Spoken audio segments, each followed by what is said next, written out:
if you're someone stuck at a low paying cybersecurity job, this video is for you. This shows the main two mistakes I have seen lots of my peers and most people making in the industry, preventing them from growing to a very high salary.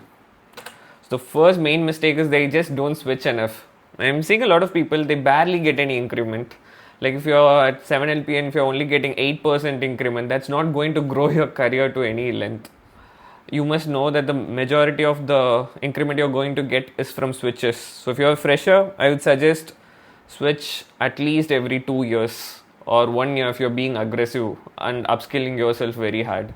The longer you stay in a own company, you're being more comfortable and you're digging your own grave growth wise.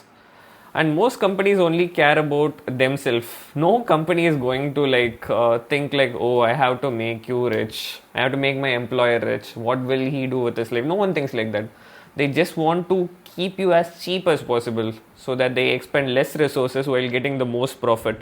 So know the company's mentality on this as well.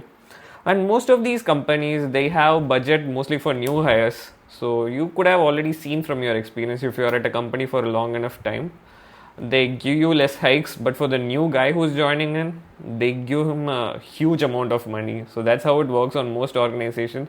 So don't be staying there for lots of years waiting to see that happen. When you're not happy with your hike, just switch. I think if the company is giving anywhere around 15 to 20% hike, it's okay to stay, but still, I would still recommend anyone to switch, especially if you're a fresher. Freshers start very low. It's better to switch early. Let me give you a demonstration of a fresher who starts at 7 LPA and a fresher who starts at 18 LPA. How much difference it takes over 5 years if both of them get 8% increment every year.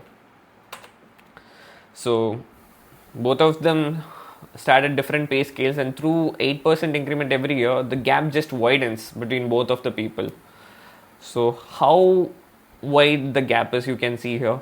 The 7 LPA guy is just hitting 10, and the guy who started off at 18, he's close to hitting 25 already. And the gap from year 1, it has increased by 4 LPA. So what I would suggest the 7 LPA guy to do is, he should have switched aggressively during the second year mark. I have seen lots of my friends do that. Some of my friends switched aggressively at the second year mark, and they went from 8ish LPA to directly 18 LPA, which contests a bit better with your other competitor, 18 LPA. So don't compromise on this. Don't let this happen, because this all adds up and eventually you lose out a lot. The 18 LPA guy, over these 5 years, he would have earned more than a crore, and you would just be earning 40 lakhs. So difference is already 64 lakhs. Don't let yourself be put in this position. Switch often. That's the main mistake I see people not making. They are getting too comfortable in a job. They spend lots of years. They don't upskill. They are being lazy. And that comfortability prevents them from improving in their career. Never be in that position. If you feel like you're getting less hike, if your salary is not up to market standards, please look out for jobs. Switch as soon as possible. And the second reason is, people just don't negotiate at all. I see this happening too. So when they are switching, when they are speaking with the HR, whatever the package the HR is, they are happy to comply with it.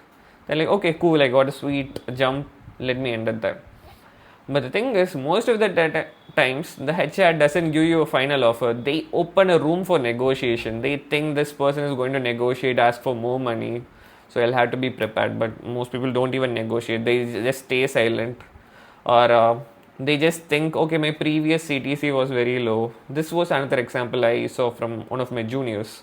So he was having 3 years of experience, but he was stuck in a low paying job around 10 LPA. But the new role which he was offered, it was supposed to be a 30 LPA role. At least that's what the people in that company were earning. But the HR was trying to lowball my friend, telling, oh, you only had 10 LPA before, so max we can do is 20 LPA, which is already a 100% hike. We cannot go more than that. And my friend thought, oh yeah, my previous CTC is low, maybe that's all I can do. And he went with it. But in reality, he should have got the 30 LPA, because that's the market standards. People forget about the market standards these days. I think it's very important you know the market rate. Things aren't based on your previous CTC. You should know the current market rate for this role. So in that case, he should have like persuaded the HR for 30 LPA, telling that's the market rate and I'm not willing to go anywhere below that. Don't negotiate based on your previous CTC. Make sure to negotiate as much as possible. Don't be too afraid. Negotiate every single offer, because the worst they are going to say is no. They're not just going to pull the offer because you're negotiating with them. So don't be afraid of negotiating. Honestly, all throughout my life, I have made like 2 switches, and if I didn't do a good job at negotiating them, I would have lost a lot of money. I was very aggressive with my negotiation, and that's what it took to get into a 40 LPA role at just a 4 year experience mark. So make sure you're being very aggressive and detailed with your negotiation. Get as much information as possible, and try it off like a negotiation game, like how much you can like get out of the company, because your money matters, your financial condition also matters. And third, just make sure you switch at least every 2 to 3 years. For freshers, you have to be more aggressive. It should be 1 to 2 years, but if you're more experienced, I think 2 to 3 years is fine, since you're already probably earning a lot of money in comparison. But these are the biggest mistake I see people making in this corporate in general, and I wish most people don't make it, because they are leaving a lot out on their plate. Don't be comfortable, be uncomfortable, make those switches. And just don't stop settling, guys. You have to be up to date with your interviewing capabilities. That's what going to get you like future jobs. So make sure your skill set is up to date, learn a lot of things, keep on interviewing. The more options you have, the more liberal and freedom you have in general. Like if things go bad in your current job, you have another job to like jump into. Keep interviewing, keep switching every 2 to 3 years. And if you want more help, my Discord channel link is in the description. You can join us, ask more questions, and make sure to like keep improving yourself and grow your career. Don't stay stagnant and comfortable in a job for too much years.